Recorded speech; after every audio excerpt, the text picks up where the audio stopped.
अस्सलाम वालेकुम व्यूअर्स, मैं हूं समीना पाशा। उम्मीद है आप लोग खैरियत से होंगे। व्यूअर्स, बहुत सी अहम खबरें और अपडेट्स हैं इस वीलॉग में आपके साथ शेयर करने जा रही हूं।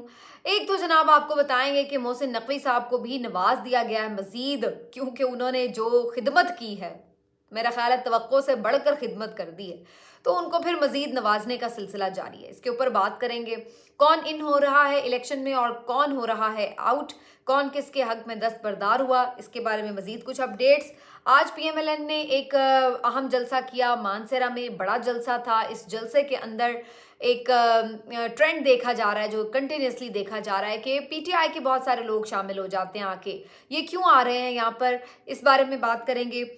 एक और अब सर्वे सामने आया है खलीज मैग की जानिब से, इसके ऊपर बात करेंगे क्या इसके रिजल्ट थे।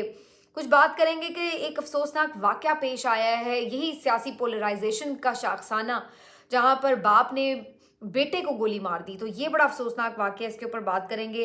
और फिर कुछ आपके साथ डिस्कशन करूंगी मैं कि क्या सूरत हाल है जनाब, जब हम बात करते हैं कि खान साहब अब सच्चे साबित आहिस्ता आहिस्ता कैसे होते जा रहे हैं। गवाहियाँ खुद दूसरी तरफ के कैंप से आना शुरू हो चुकी हैं। ये भी बात करेंगे आज के वीलॉग में। एक अहम केस की समाअत है और जनरल फैज़ हमीद साहब ने इस केस की समाअत में अपने आप को रिप्रेजेंट करने के लिए इंतखाब किया ख्वाजा हारिस साहब का। कुछ बात करेंगे इस केस की भी, और कुछ इलेक्शन अपडेट्स भी आपके साथ शेयर करूंगी इस वीलॉग में। आपसे रिक्वेस्ट है कि चैनल को सब्सक्राइब कर लें अगर अभी तक सब्सक्राइब नहीं किया। चलिए जी, सबसे पहले आपको बताते हैं कि जनाब क्या सूरत हाल रही नून लीग के जलसे की। नून लीग ने मानसरा में जलसा किया, मियां नवाज शरीफ साहब खुद यहाँ पर पहुंचे खिताब के लिए, और ये कंपैरेटिवली एक बेहतर जलसा था। मेरा ख्याल है जितने भी नून लीग ने अभी तक जलसे किए हैं, वैसे तो किए ही बड़े थोड़े से हैं, लेकिन जितने भी किए उनमें से ये बेहतर जलसा था।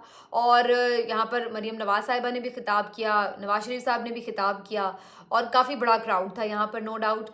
इसमें एक क्रेडिट जाता है कैप्टन सफदर को भी, जो कि यहाँ से ताल्लुक़ भी रखते हैं, और काफ़ी दिनों से मुझे नज़र आ रहा था, मैं देख रही थी सोशल मीडिया के ऊपर भी, और इधर उधर उनके मुख्तलिफ क्लिप्स वगैरह के लोगों को मोबिलाइज कर रहे थे वो। मियाँ साहब खुद इस हल्के से इंतखाब भी लड़ रहे हैं, तो इसलिए भी ये इम्पॉर्टेंट है हल्का। और इसके साथ साथ इसकी एक तारीख़ी अहमियत भी है, क्योंकि यहाँ पर बेसिकली ज़्यादातर हज़ारा कम्युनिटी बसती है, और ये जो हज़ारा का इलाका है यहाँ पर पीएमएलएन की शुरू से ही एक प्रेजेंस रही है। अगरचे ओवरऑल खैबर पख्तूनख्वा में तो पीटीआई किसी को पास भी नहीं फटकने दे रही, लेकिन जो ये हज़ारा कम्युनिटी है ये पहले भी पीएमएलएन के लिए एक अच्छी सपोर्ट यहाँ पर रखती है। तो ऐसा नहीं है कि आप कह सकते हैं कि ऑल ऑफ अ सडन कुछ हो गया है कि जी एकदम कोई सपोर्ट जाग गई। ये ऑलरेडी पीएमएलएन यहाँ से सीटें वीटें निकाल लेती है, तो यहाँ पर इनकी एक मौजूद रही है सपोर्ट बेस, तो ऑलरेडी इनका था। फिर पीएमएलएन के कायद मियां नवाज शरीफ साहब खुद यहाँ से इलेक्शन लड़ रहे हैं, तो एक इसमें यहाँ पर ये एक्सपेक्टेशन थी कि ये जलसा बेहतर होगा, और ये जलसा बेहतर हुआ। इसमें मियां नवाज शरीफ साहब ने भी कोई खैर बातें तो नहीं की, वही उनकी पुरानी बातें थी। मरियम नवाज साहिबा अलबत्ता उसी तरह गर्जी बरसी जैसे वो करती हैं, तो वही उनकी थी, लेकिन उनकी तकरीरों में कोई असर इसलिए नहीं होता कि वो बहुत ज़्यादा तकरीरें ऐसी करती हैं जिसके ऊपर यानी वो सारी बातें उनके अपने ऊपर फिट आ रही होती हैं। मुझे तो ऐसा लग रहा होता है कि जो जो कुछ वो एंटी इमरान बात कर रही होती है, वो हर चीज़ खुद पलट के उनके ऊपर फिट हो रही होती है। तो इसलिए क्या उनकी तकरीर में असर होगा, या क्या उसमें आप जो है वो कोई मैच्योर बात ढूंढें कि हाँ भाई हाँ ये बड़ी ज़बरदस्त बात की है। ये मैं हमेशा तनकीद करती हूँ मरीम नवाज़ पर कि उनके पास कोई विजन नहीं है, बिल्कुल विजन लेस किस्म की उनकी मुझे नज़र आती है जो तरबियत है सियासी। और बहुत यानी मुझे सेल्फ ऑब्सेस्ड भी लगती हैं वो, और ज़रूरत से ज़्यादा मुझे लगता है कि वो ज़बान का इस्तेमाल करती हैं जो कि मुनासिब नहीं है। इस तरह मतलब ठीक है आप हार्ड हिटिंग होते हैं, लेकिन पता नहीं क्यों समहाउ मुझे उनका जो एक वो है स्टाइल वो इतना नेचुरल नहीं लगता, बहुत मेडअप सा स्टाइल लगता है। तो बहरहाल मरीम नवाज साहिबा बहुत सारे लोगों की बड़ी पसंदीदा लीडर भी हैं, तो उनका एक अपना लोग समझते हैं कि वो क्राउड पुलर भी हैं। तो बहरहाल जलसा बहरहाल बेहतर था, अच्छे क्राउड मौजूद था। तलत हुसैन साहब इस जलसे में मौजूद थे, उन्होंने इस जलसे के बारे में ये लिखा है कि जनाब जलसा ठीक था, जलसा ठीक था, लेकिन जो इसको ये कह रहे हैं कि कमज़ोर जलसा था, उनका हिसाब या तो कमज़ोर है या फिर मुबालगा बहुत ताकतवर, जो ये समझ रहे हैं कि जलसा बहुत ज़्यादा था। यानी वो बेसिकली ये कह रहे हैं कि जलसा ठीक था, इससे ज़्यादा जो बहुत तारीफ़ें की जा रही हैं इतनी भी कोई बात नहीं थी, ये सिर्फ मुबालगा आ रही है। वैसे मुझे समझ नहीं आई इस बात की। तलत हुसैन साहब जिस कैंप से हैं वहाँ पे, तो हम एक्सपेक्ट कर रहे थे कि इतना भी जलसा हो जाएगा तो वो लोग बड़ा बढ़ा चढ़ा के पेश करेंगे, लेकिन तलत साहब ने इस पे ज़रा डिफरेंट ओपिनियन दी है। बेसिकली तलत साहब मेरा ख्याल है नवाज शरीफ या PMLN के इश्क से ज़्यादा इमरान खान से नफरत में मुब्तला है। उनकी वो वाली कैफियत है, ये नहीं है कि इनसे बड़ा प्यार है, मसला ये है कि वो बड़े बुरे लगते हैं। तो बहरहाल तलत हुसैन साहब यहाँ पर ये कमेंट कर रहे हैं। बहुत सारे और साफ़ियों ने भी एक्नॉलेज किया कि अच्छा जलसा था। मेरा अपना ये ख्याल है कि अच्छी चीज़ यही है कि कोई भी पाकिस्तान की पार्टी या बड़ी जमात होने की दावेदार है, उसको चाहिए वो अवाम से रुजू करे। देखिए, हर पार्टी की कभी ना कभी बहुत अच्छी सपोर्ट बेस होती है, कभी उसकी वीक पॉइंट्स होते हैं, वो उसका ग्राफ नीचे भी जाता है। तो ये उतार चढ़ाव सियासी जमातों की ज़िंदगियों में आता है, लेकिन असल चीज़ ये है कि वो खुद अवाम से रुजू करें, ना कि वो डीलें करें। अब आप जलसा करें, आप आके अच्छे लोग जमा करें, दूसरी तरफ PTI को भी आप इतना ही मौका दें। मुझे यकीन की हद तक, यानी आप समझ लें ईमान की हद तक यकीन है कि वो इससे 3 गुना जलसा कर सकते हैं। तो आप उनको भी मौका दें, वो भी अपने लोगों के साथ आएँ और आके बात करें। तो ये तरीका जो PMLN ने एक फाशिस्ट जमात का इख्तियार किया है कि जिस तरीके से उन्होंने PTI को दीवार से लगाया, उनके ऊपर जुल्म सितम किया है, सियासी कैदी बनाए लोगों को, जिस तरीके से उन्होंने रियासत की ताकत को बेदरेग इस्तेमाल करवाया उनके खिलाफ, और ये सब कुछ उन्होंने जिस तरीके से ताकतवरों से हाथ मिला के किया, उसके बाद जो सारी जो आप जमहूरियत की बातें करती हैं वो आपके मुंह के ऊपर पड़ती हैं आके। तो इसलिए तरीका तो ये है कि आप लोगों में जाएं, ये बात है। ये उसके बाद लोग आपको मुंतखब करें, गुड इनफ। अगर लोग PTI को मुंतखब करते हैं, गुड इनफ, किसी को कोई इससे प्रॉब्लम नहीं है। पर बात यह है कि लोगों को डिसाइड करने दें, लेट द पीपल डिसाइड। लेकिन जिस अंदाज से ये लोग वारदातियों की तरह मुसल्लत होने की कोशिश कर रहे हैं, और जिस तरीके से अब तो सब बोल रहे हैं, खुल के बोल रहे हैं, अंसार अब्बासी हों, सोहेल वड़ाइच हों, किसी की भी आप कॉलम पढ़ लें, ये सब कभी भी इमरान खान के बहुत ज़्यादा हामी नहीं रहे। लेकिन आप देख रहे हैं कि अब उनकी भी चीखें निकल गई हैं। हामिद मीर साहब को आप सुन लें, तो सब ये बता रहे हैं आपको कि ये क्या तमाशा हो रहा है। तो ये एक बुनियादी इशू है। बहरहाल जी, ये समझ तो उनको भी नहीं आ सकती, और ये जब बहुत सारा पुलों के नीचे से पानी कहते हैं ना, गुजर जाएगा, फिर ही शायद समझ में आएगी। अब इस पे बात कर लेते हैं कि PTI वाले वहाँ पे क्या लेने जाते हैं। वैसे जो जलसे में इतने लोग आए होते हैं, उनमें से आधे लोग वो नहीं है जो इन्होंने वोट भी करने हैं, ये भी मैं आपको बता दूं। उनमें आधे लोग वही निकलते हैं जिनसे बात करो तो वो तो कहते हैं हम तो बस बिरयानी खाने आए थे, हम तो बस यूं ही आ गए थे। और आधे लोग कहते हैं हम तो जलसा देखने आए थे, हम तो वैसे PTI के हैं, लेकिन हम तो बस एवं ही जलसा देखने आए थे। अच्छा, मैं अब आपको बताती हूँ, मेरी नज़र में 2-3 वजूहात हैं। एक तो पहली वजह ये कि कुछ शरारती किस्म के लोग होते हैं PTI के, ताकि सोशल मीडिया पर ऐसी चीज़ें हिट हों तो वो आके एक ग्रुप बन के आ जाता है और वो ऐसे ही नारे वारे मारते हैं दूसरों के जलसों में, और फिर वो सोशल मीडिया पर वायरल भी हो जाती है चीज़। दूसरी वजह क्या है? दूसरी वजह ये है कि जब आप PTI के लोगों को मौका ही नहीं दे रहे, जब उन्हें बाहर निकलने नहीं दे रहे, तो वो बेचारे फिर क्या करते हैं, किसी और के जलसों में घुस जाते हैं, जाके वहाँ बैठ जाते हैं, नारे वहाँ पे अपने लीडर के मार के आ जाते हैं। लेकिन चूंकि उन्हें आप मौका नहीं दे रहे जलसा करने का, तो वो फिर आपके जलसों में घुस आते हैं, फिर ये होगा।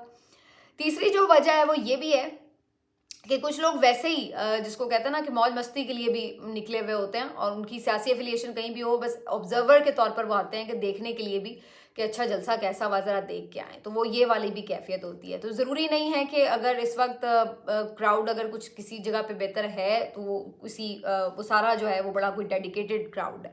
तो ये एक बड़ी इंपॉर्टेंट बात है। लेकिन मेरा ख्याल है ज़ाती तौर पर कि PTI के वर्कर्स को अवॉइड करना चाहिए दूसरों के जलसों में जाना, क्योंकि कोई भी अगर आपस में नोक झोंक हो जाती है, क्योंकि वहाँ पे ज़ाहिर है PMLN के वर्कर ज़्यादा तादाद में होते हैं, सपोर्टर ज़्यादा तादाद में होते हैं, तो कोई भी तैश में आकर अगर आपस में तसादुम हो जाता है तो सूरत हाल में कोई भी जो सारा इल्ज़ाम ज़ाहिर है वो तो आ जाएगा PTI के ऊपर। तो बेहतर ये है कि आप अपने गुस्से को कंट्रोल रखें, दूसरों के जलसों में ना जाएं, और इस तरह की चीज़ें वहाँ जाके नहीं करनी चाहिए। जब उनका एक इवेंट हो रहा है तो लेट देम डू। आप वहाँ पर अगर जाएंगे तो तसादुम का ख़तरा है, और इन हालात में ये आपको बिल्कुल सूट नहीं करता। तो मेरा तो वैसे मुखलिसाना मशवरा PTI के वर्कर सपोर्टर, चाहे वो किसी भी नीयत से वहाँ जा रहे हैं, उनके लिए यही है। अब आ जाते हैं जी कि हो क्या रहा है। जो मकबूलियत की बात है, जलसे जैसे मर्जी हो, लेकिन हर कोई सर्वे जो आ रहा है वो यही बता रहा है कि जनाब इमरान खान आ रहा है, कि PTI के साथ लोग वाबस्ता हैं स्टिल। खलीज मैग ने एक सर्वे किया जिसके मुताबिक 94.2% जो है लोगों का मानना है कि वो आज़ाद उम्मीदवारों को वोट देने जा रहे हैं। ये बड़ा इंपॉर्टेंट है, इसलिए कि ये सर्वे तब किया गया जब लोगों से बल्ला छिन गया है, लेकिन फिर भी वोटिंग ट्रेंड उनका वही है। तो कोई 35 से 1000 के करीब लोग अभी तक वोट कास्ट कर चुके थे इस सर्वे के अंदर, लेकिन एक अच्छी खासी बड़ी तादाद 94% जो है वो इसमें इमरान खान के हक में नजर आई। मैंने भी एक सर्वे अपने ट्विटर पोल पे कंडक्ट किया, अगरचे उस पर बहुत ज़्यादा तादाद तो नहीं लोगों की शरीक हुई जिन्होंने वोट कास्ट किया, लेकिन बहरहाल आपको एक ट्रेंड समझ में आ जाता है। और मेरा सवाल बुनियादी तौर पर यह था कि अब चूंकि पीटीआई के आज़ाद अरकान हैं और लोग ये बात कर रहे हैं कि लोगों को पता ही नहीं चल रहा कि कौन किस हल्के से किसका उम्मीदवार है, तो मैंने इसी को जांचने के लिए ये सवाल पूछा बेसिकली कि क्या आपको मालूम है कि आपके हल्के में कौन से उम्मीदवार खड़े हैं और उनका इंतखाबी निशान क्या है।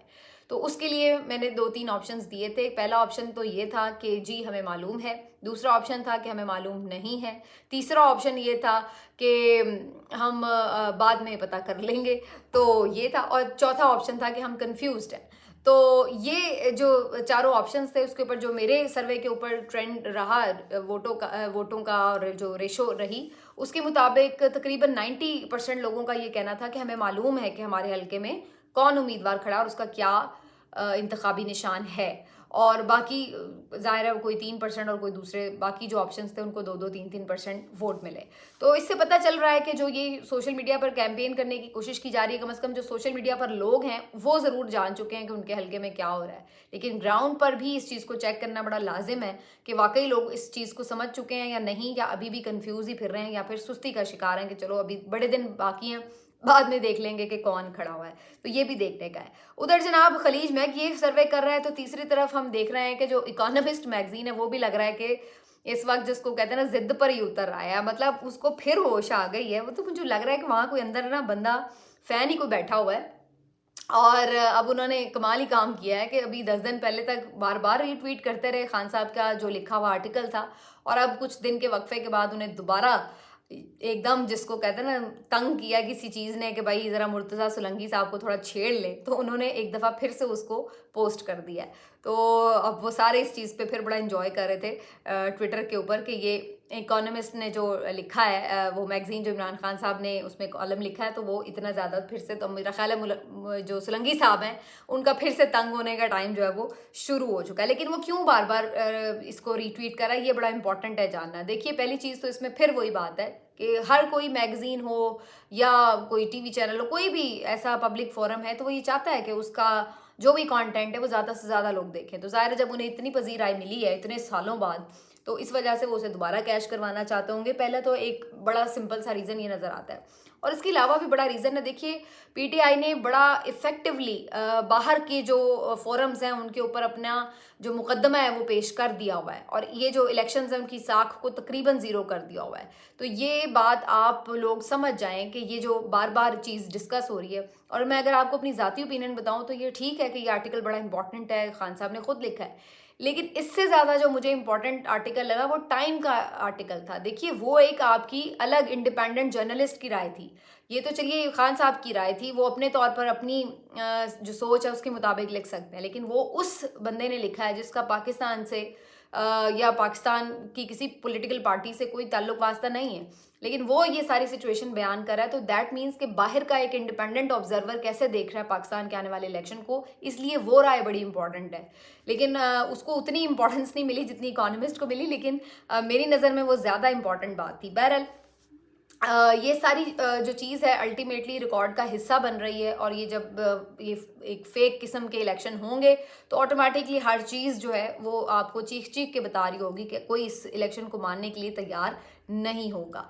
अब आ जाते हैं जिस चीज़ के ऊपर कि कौन इन हुआ कौन आउट हुआ। पीटीआई का एक और रुपोश रहनुमा अब सामने आ चुका है, शेख इम्तियाज़ साहब भी अब मंजर आम पर आ चुके हैं, और ऑनेस्टली बड़े ही डिफरेंट लग रहे थे वो, मैं तो पहचानी भी नहीं उन्हें कि वो ही हैं। ये वही साहब हैं कि जिनकी एहलिया की जो वीडियो है वो काफ़ी वायरल हुई थी कि जब वो इनके जो कागजात हैं जमा कराने के लिए गई और उनके साथ बड़ी बदतमीज़ी से पेश आए वहाँ के एहलकार। तो ये वाला इन्होंने भी काफ़ी, इनकी फैमिली ने जो है वो बेचारों ने सफ़र किया है। तो बहरहाल ये अब मंजर आम पर आ गए हैं, वी होप कि ये सेफ़ रहें। इसके बाद जनाब एक बड़ी डेवलपमेंट ये हुई है कि जो जावेद हाशमी साहब हैं उन्होंने पीटीआई के हक में दस्तबरदार होने का ऐलान कर दिया है। तो ये बड़ा इंटरेस्टिंग एक मूव है। मुल्तान से आपको पता है उनकी एक सपोर्ट बहरहाल मौजूद है। बहुत ना भी हो कि वो एक सीट क्या खुद से निकालने की पोजीशन में शायद ना भी हो, लेकिन बहरहाल कुछ ना कुछ वोट तो उनका एक मौजूद है वहाँ पर, और उन्होंने वो भी वोट जो है वो पीटीआई के पलड़े में डाल दिया है। और उनका कहना है कि वो एक एंटी इस्टेब्लिशमेंट आदमी है और इस वक्त वो देख रहे हैं कि पीटीआई किस तरह जद्दोजहद कर रही है, तो वो समझते हैं कि उन्हें उनकी जद्दोजहद में अपना हिस्सा डालना चाहिए। तो उन्होंने पीटीआई के कैंडिडेट के हक में दस्तबरदार होने का ऐलान भी कर दिया और कहा है कि मैं उसकी कैंपेन में खुद चलाऊंगा अगर वो चाहेगा तो ये एक बड़ी डेवलपमेंट है जो हमें सामने आ रही है। बहुत सारे लोग होते हैं ऐसे कि जो अपने उसूल के ऊपर अगर खड़े हों तो फिर वो उसके ऊपर कोई भी कुर्बानी देने के लिए तैयार भी हो जाते हैं। तो बहरहाल जावेद हाशमी साहब से बहुत से इख्तलाफात रहे हैं, उनके भी बहुत सारे चीज़ों पर तनकीद भी हो सकती है, लेकिन यहाँ पर जब से ये सिनेरियो चल रहा है जावेद हाशमी साहब कंसिस्टेंटली इस पर पीटीआई के हक में आवाज़ उठा रहे हैं। एक अफसोसनाक वाक़या पेश आया खैबर पख्तूनख्वा में जिसने मुझे बड़ा हैरान किया है। इतना अदम बर्दाश्त हो चुका है हमारे माशरे में। एक बहुत ही अफसोसनाक वाक़या है कि एक यानी वो घर घर में जो पोलराइजेशन है वो इतनी ज़्यादा हो गई है, पॉलिटिकल डिवीज़न इतनी ज़्यादा हो गई है, लोगों में अदम बर्दाश्त इतनी बढ़ गई है इस वजह से कि आपके घरों में भी शायद ऐसा होता हो कि कोई 4 लोग अगर पीटीआई के हैं, कोई 4 लोग अगर पीएमएलएन के हैं, तो कितना आपस में उलझ जाते हैं बाज़-औक़ात सियासी बहस मुबाहिसा। तो हमारे अपने भी ऐसे घरों में भी इस तरह की सिचुएशन बाज़-औक़ात हो जाती है। हमने तो फिर पाबंदी लगा दी कि भाई बहस ना करें आप लोग कोई। लेकिन बहरहाल बात ये है कि ये एक हमारे यहाँ बहुत ज़्यादा प्रॉब्लम बन चुकी है कि हम बर्दाश्त नहीं कर पा रहे। अब हुआ ये है कि ये खैबर पख्तूनख्वा में भी एक वाक़या पेश आया जहाँ पर एक बाप ने अपने बेटे को गोली मार दी। मतलब कैन यू बिलीव दिस? बिल्कुल नाकाबिले यकीन वाक़या है। वो भी बात सिर्फ इतनी सी कि यताउर रहमान नामी शख्स जो है कतर में जॉब करता है, छुट्टी पर आया हुआ था और वो पीटीआई का काफ़ी डाई हार्ड सपोर्टर था। तो वो एक झंडा पीटीआई का ला के उसने घर पे लगा लिया। उस बात के ऊपर बाप और बेटे में तल्ख़ कलामी शुरू हुई। बाप ने मना किया, उसने सपोर्ट किया। उसके बाद दोनों में झगड़ा बढ़ गया और वो बढ़ते हुए बात इतनी ज़्यादा बढ़ गई कि बाप के पास पिस्तौल था, उसने निकाला और बेटे पे फायर कर दिया। और फिर ज़ाहिर है वो खुद भी घबरा गया। उसके बाद वो खुद तो अभी मेरा ख़्याल है रुपोश हो गया, लेकिन बेटा बेचारा काफ़ी शदीद ज़ख्मी हो गया। उसको अभी अस्पताल लेके जा रहे थे कि वो रास्ते में ही बेचारा दम तोड़ गया। तो ये एक नाकाबिले बर्दाश्त और नाकाबिले यकीन सा वाक़या था कि इस तरह भी हो सकता है कि आप मतलब पॉलिटिकल डिफरेंसेस के ऊपर अपने बेटे को ही गोली मार दें। ये हालत हो गई है। तो ये बहुत ही अनफॉर्चुनेट वाक़या है और मैं तो मुझे समझ नहीं आ रही थी कि इसके ऊपर क्या रिएक्ट करना चाहिए। तो बिल्कुल ठीक है कि एक आपकी अपनी ओपिनियंस होती हैं और आप उनके पास उसके साथ स्टिक रहें, लेकिन अपने आप में हौसला और बर्दाश्त रखें। जमहूरी जद्दोजहद बड़ी तवील होती है और ये इतनी जल्दी इनकलाब नहीं आया करते, इसके लिए बड़ा टाइम लगता है और ये आहिस्ता आहिस्ता लोगों के जहन बदलने की बात होती है। लेकिन यहाँ पर हम देख रहे हैं कि जी लोग जो है वो किस तरीके से अब इस वक्त बिल्कुल मुश्तिल हुए फिर रहे हैं।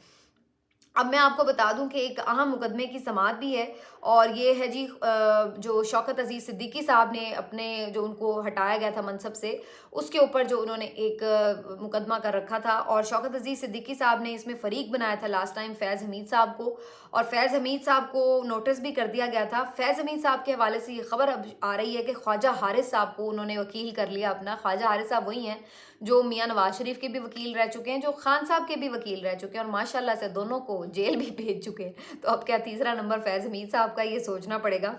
ख्वाजा हारिस साहब वैसे काफ़ी तारीफ़ लोग करते हैं कि बड़े काबिल वकील हैं, प्रोफेशनल हैं, लेकिन ये अब अच्छा प्रोफेशनलिज्म भी आप अखीर ही देखिए कि यही ख्वाजा हारिस साहब नवाज शरीफ के वकील थे और नवाज शरीफ का सारा जो गुस्सा था, जो सारा इल्ज़ाम था, वो तो फैज़ हमीद के ऊपर था कि भाई उन्होंने उनकी हुकूमत भी गिरवाई और सारा कुछ किया ये वो। हालांकि उस वक्त फैज़ हमीद साहब मज़े की बात ये कि DGI SI थे भी नहीं। बहरहाल तो एक तरफ वो उनके खिलाफ लड़ते रहे और अब उन्हीं के वकील बन के सामने आ गए, तो कैसी मज़ेदार बात है। तो बहरहाल जी ख्वाजा हारिस साहब इनका लेके जाएंगे पॉइंट ऑफ व्यू। जो इब्तदाई पॉइंट ऑफ व्यू सामने आ रहा है उसमें फैज़ हमीद साहब ने ये मौक़िफ़ अपनाया है कि उन्होंने कभी शौकत अज़ीज़ सिद्दीकी साहब को नवाज शरीफ साहब के हवाले से मुलाकात में ये नहीं कहा कि भाई इनको नाअहल करना ही होगा वरना 2 साल की हमारी मेहनत ज़ाया हो जाएगी। तो ऐसी कोई बात नहीं उन्होंने की, ये उन्होंने डिनाई किया जो उन पर इल्ज़ाम लगाया गया था। बहरहाल अब ये तो जाके अदालत में साबित करना पड़ेगा। तो आप देखिए बाद में सब कितने मासूम बन जाते हैं कि जी हमने तो कभी कुछ किया ही नहीं, हमने तो कभी कुछ किया, हम तो सरहदों की हिफाजत करते रहे, बस हम तो वहाँ से 1 मिनट के लिए भी कहीं साइड पर ही नहीं हुए। बाजवा साहब की आप सुन लें, बाकी सबकी सुन लें, तो ये सब और अंदर से आप सब बाद में फिर जब रिटायर होते हैं तो पता लगता है क्या क्या कुछ कर रहे होते हैं। तो बहरहाल जी ये फैज़ हमीद साहब का एक पॉइंट ऑफ व्यू है, देखते हैं उसको कैसे डिफेंड करते हैं, लेकिन मुझे ज़्यादा उम्मीद नहीं है।